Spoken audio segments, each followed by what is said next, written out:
متابعين قناة لولو. النهاردة هنعمل لكم طريقة الكفتة بتاعت الحياتي بالظبط. وديت نص كيلو لحمة وعليها قطعة دهن صغيرة قوي وفرمها مع بعضيها. تمام.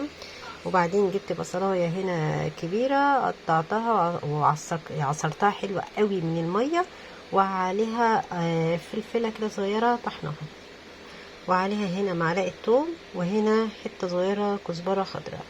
ومعايا هنا مية البصل بعد ما عصرناها حطينا عليها فلفل اسود وشوية ملح. ومعايا هنا كزبرة نص معلقة، ومعلقة فلفل اسود، ومعلقة بهارات مشكلة وملح، ومعايا ربع معلقة بيكنج باودر، ومعايا مكعب مرقة، ومعايا نص معلقة شطة حسب الرغبة، وكمون. تمام.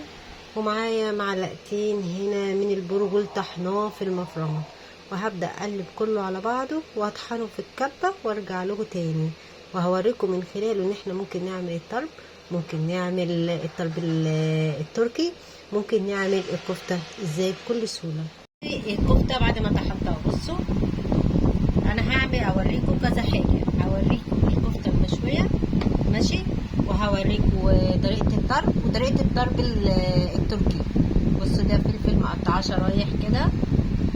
تمام. ومعايا المناديل اهي مفروضة اهي شايفينها وغسلاها. ومعانا شريحة لحمة بفتيك يعني ضربها حلو وفرديها.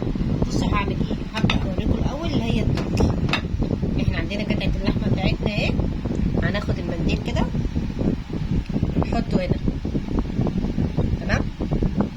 وعناية في جزء من اللحمة المفرومة بتاعتنا كده.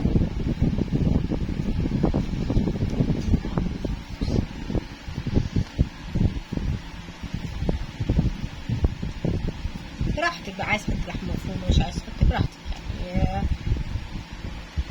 بص هنحط شرايح الفلفل دي في النص كده.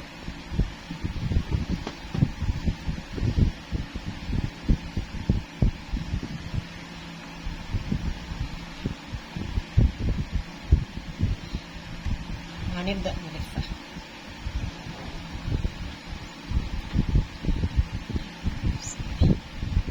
لفيناها قدامكم اهي. تمام. هبدأ بقى نجيب التوزبيكس بتاعنا، جمدتها حلوة اهي، اتأكدت ان انا جمدتها حلوة اهي. اي زيادات بقى خلاص مش عايزينها. نشد عليها اللحمة بتاعتنا. نجيب التوزبيكس كده نبدأ ندخل اول حتة ديت. اولا بصوا انا اول حتة دي كده استخدمها في حاجة تانية.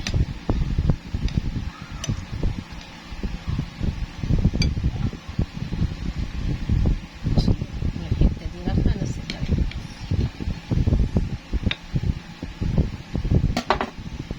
اللحمة بتاعتنا دي بعد ما نخلصها او هي زي ما هي كده هنتبل قطعة اللحمة بالتوابل، نرش عليها فلفل اسود وشوية ملح وشوية بهارات ومكعبات مثلا مرقة ماجد على خفيف كده وشوية كزبرة، ونتبلها بعد ما نخلصها ونحطها بقى ايه في التلاجة ونطلعها على الشوي على طول. هنبدأ ناخد التوزبيكس بتاعنا. التوزبيكس اهو هندخله اللحمة.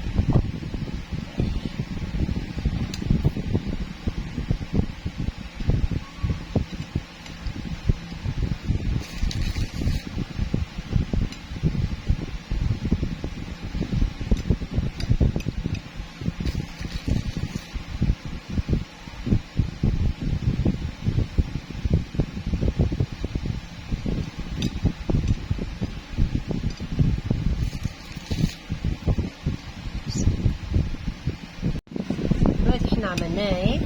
بص المهم ان احنا نبقى لافين اللحمه بتاعتنا كويس، وبعد كده هنبدا نعمل كده ونجيب التوابل بتاعتنا نرشها عليها ونغلفها ونشيلها في الثلاجه تتبل. وكمان بقى ايه التوابل دي هنعمل عليها سنه بصله من ميه البصل اللي معانا، وهنحط عليها سنه توم وندعكها فيها ونشيلها. وقت الشوي هنطلع بس تفك الثلاجه ونشويها على طول. هوريكم بقى ايه الطرب نفسه هنعمله ازاي والكفته ازاي من نفس الخلطه اللي احنا عاملينها. بصوا يا جماعه دلوقتي انا صبعت صباع كفته اهو، وهوري قدامكم انا هعمل ايه واصبع ازاي. بدل ايدي من ميه البصل وعصر التوزبيكس كده او السيخ، مش شرط تسبيكس يعني. هبدأ اعمل كده.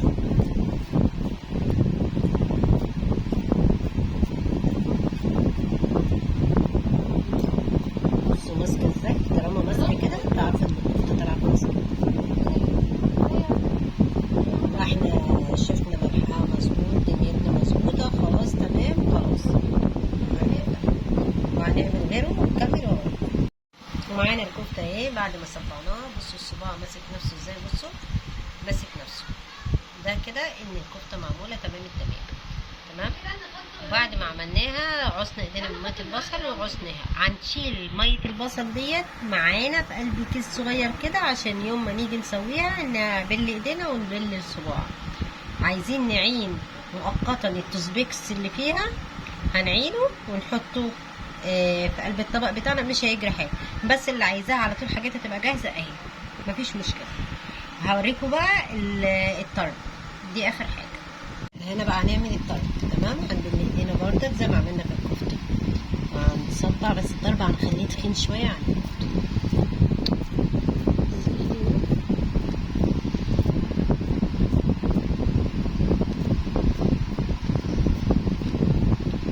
نجيب المنديل بتاعنا ونحطه عليه ونلف ايدينا بقى من ميه من بصل عشان يتلف معانا.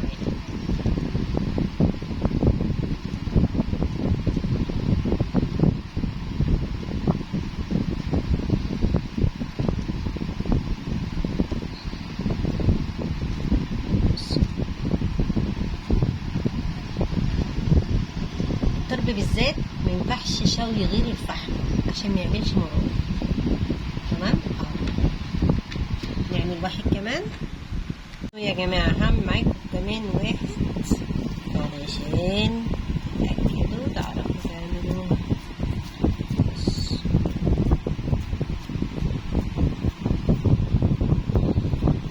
بعمل كده وادي المنديل بتاعنا اهو. بصوا المنديل اهو. بصوا هتقابلنا حاجه زي كده، نعمل ايه بقى؟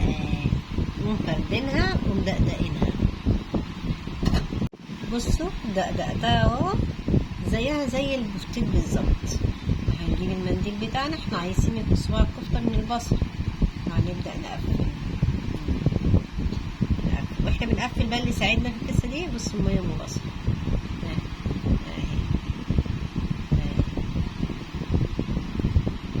نعمل كده الطرب بعد ما خلصته اهو، شايفينه معاكم. بصوا متماسك. وبرضك هنقفل عليه ونحط حاجتنا بالترتيب في الفريزر. وقت ما نيجي نعمل اكل هنطلعه طبيعي يفك، وبعد كده هنبدأ تسويته على الفحم. كده خلصنا وعملنا الطرب اهو زي ما انتم شايفين، وعملنا الكفته، وعملنا ما بين الكباب والطرب، يعني هو هيطلع طعمه كباب خالص. وهبقى اوريكم حلقه ثانيه للكباب والفراخ المشويه، احنا عملناها قبل كده.